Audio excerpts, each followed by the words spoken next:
Staying young for the first 100 years with Dr. James Taylor. And as a matter of fact, he's with us today. And from time to time, you may be seeing Dr. Jason, Dr. Kim. They'll also rotate with Dr. Taylor. And we'll have all the fun stuff on the bottom of the screen here, how you can see this, how you can hear it, and where you can go to see it if you want to, meaning Dr. Taylor's office. Right. We're going to have that back on the, actually it never really left the office. Exactly. You're playing some of the old ones. We are. Patients really do enjoy them, get to sit out there and get a little bit of an education while they're waiting on to get back in the office and be treated, and get a lot of compliments on them, and I'm sure we'll get even more compliments on the ones we're making now. I hope so. You'll see that at a doctor's office near you that happens to also have the name of James Taylor. There you go. All right. So, Dr. Taylor, welcome to the show, your show.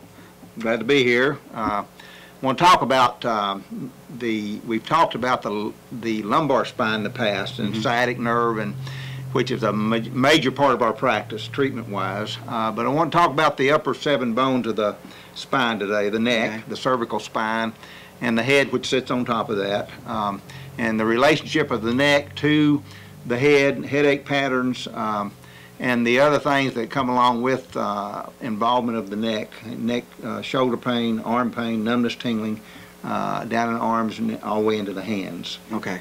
And so give us a chance to educate people on what's going on if they feel certain symptoms, how we can relate them back to something going on in the spine, especially the neck, when we're talking about the upper body and the arms and the hands and the head. Okay, and these are things that Dr. Taylor sees in his office on a regular basis, right? That's correct. Okay. Probably 50, well, I won't say 50-50, probably 40-60, as far as 40% of the problems we see are neck related.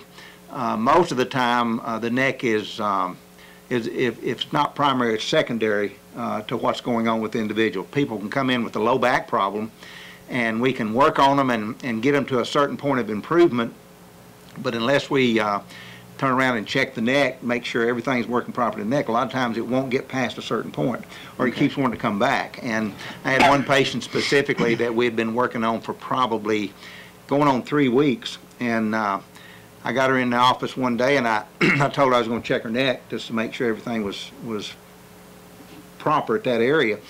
And I adjusted her neck, and within 15 minutes, her back pain just went away. And Really? I hadn't even worked on her back yet that time. And so there's a big correlation between the spinal areas and how they affect the whole body. That's why when we work on the individual, we don't necessarily address symptoms only. That's our starting point. When we get someone in, they say, well, I've got low back pain. We want to investigate the low back, see what's going on. But a lot of times, that's just the beginning of the book. When you treat an individual, it's like reading a book. You start with chapter 1, you go to chapter 2, and so you go through different levels of the body to determine, when you get to the end of the book, when you get to that patient, and that's what we call when we get a patient stable, to the point that they're feeling good, they're active as they want to be. Doesn't mean they won't have problems in the future, but usually those problems are minor problems at that point. And it's just a matter of what we need to do to keep them at that level then, to where they can, function at the level they want to function at and enjoy life. Would you say that, as a chiropractic doctor, that most of what you do is preventative, or is it mostly maintenance? Well, probably a combination of both. Okay. Generally, we get patients coming in what we call an acute state. That means the pain's there. The pain level has increased to the point the patient says, I got to do something about this.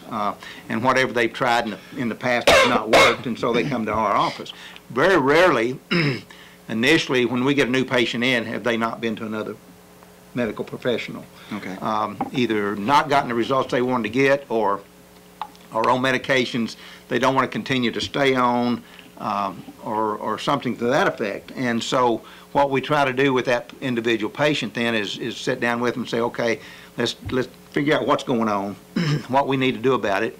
If the medications aren't helping, when we get you to a certain point, you need to go back to your medical doctor that put you on those medications and determine whether you still want to take them, which is up to you, and what your doctor recommends at that point. We don't recommend patients to stop taking any medication they come in our office while they're on it. We try to relieve their symptoms. We try to stabilize their conditions. We try to increase function. And in that term, we're trying to get the body healthier. And the healthier the body is, the less dependent it's going to be on any kind of medication. And so that's our goal, basically, is get that body back into a healthy state. And so we get into a point of calling it supportive care, actually more than maintenance care. Maintenance care, when you come to talking about the type of care we give, when you get into a term called maintenance, the first red flag comes up is at the insurance company. They do not want to pay for maintenance care. They don't see the importance in maintenance care, which makes no sense to me, but I'm not an insurance agent or an insurance company. And so we get into what we call supportive care. And supportive care is care that will help you maintain proper function over a longer period of time. And it's, you can call it a sort of a play on words, so to speak, you know, but insurance companies accept supportive care, but they won't accept maintenance care. Which is kind of ironic because this supportive care or maintenance care would also protect them from larger claims. Exactly, and all the research that's done shows that that type of care saves them money. And you would think that if they realized that, and these reports are published, it's not like they're done and then put in a filing cabinet and nobody hears about them.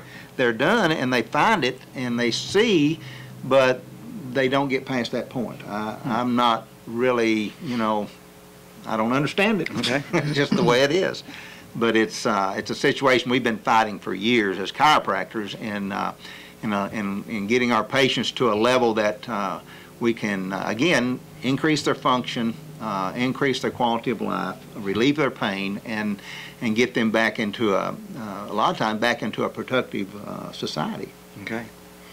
So, and when you have a patient come in and they're, as you just said a few minutes ago, they're talking about lower back pain, you do not a quick adjustment, but you start where you normally start, which is you know, up in the neck area, I guess, for that particular patient. Yes. It gets relieved. You don't just stop there, though, do you? No, exactly. What we do is we want to address the concerns of the patient initially, and once we've started addressing those concerns, and most of the time those concerns are pain.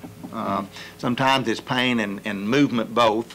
When we're dealing with the neck, it's hard. A lot of times if you can't have a full 90-degree turn with your neck, right or left, all of a sudden you have to start turning the rest of your body to look behind you when you're backing up, compensating for that lack of movement in the neck. And so you increase movement in other parts of the spine. And the problem is that those increased movements in the other parts of the spine start producing their own symptoms. And it's sort of like, you know, they talk about medications and the side effects you get from medications. Well, when the body starts compensating for lack of mobility in one area of the body to increasing in another, that's basically a side effect going on. And so you try to get the cause, not necessarily the side effect, cleared up. If you get the cause cleared up, the side effect goes away.